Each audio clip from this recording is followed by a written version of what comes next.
So, you're a broke college kid who wants to enjoy the luxuries of pizza without paying the crazy prices places charge for za.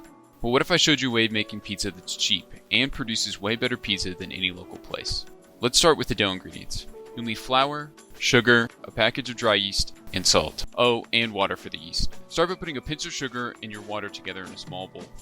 You want water that is warm to the touch, or else the yeast won't bloom properly. Add the yeast and let it vibe for a minute so it can grow.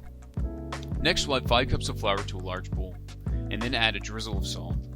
Dump the yeast water into the flour and mix it together until a shaggy dough starts to form. Dump out your dough into a well-floured work area and begin to knead. The shortest time you should aim for is 10 minutes, but the more you knead, the better your dough will turn out. You'll know your dough is properly kneaded when you can poke it and it springs back.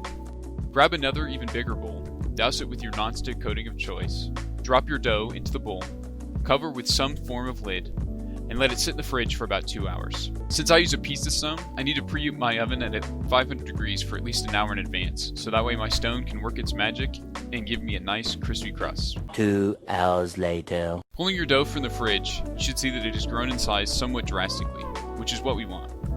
Set that to the side for now, and let's get to prepping some toppings. For sauce, I use this basic Great Value tomato sauce because it is cheap and provides a dull flavor that complements the rest of the pizza. For my cheese, I stay away from pre-shredded mozzarella because I like the greasiness that hand-shredded mozzarella brings to the table. The green pepper adds a little robustness to the flavor profile and makes this just a little healthy. And finally, pepperoni, but you don't have to do any prep for those. Going back to the dough, I'm just going to cut out a fourth to make a nice 6-inch pie, but you can make your pie as big as you want. Bring the dough over to a well-floured work surface, where you're going to start pressing it out into the shape of a pizza, without touching the edges as much as possible.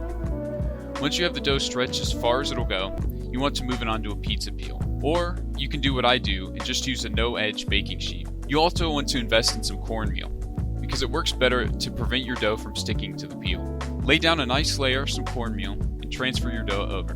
Next, it's time to layer everything out, starting first with the sauce, then cheese,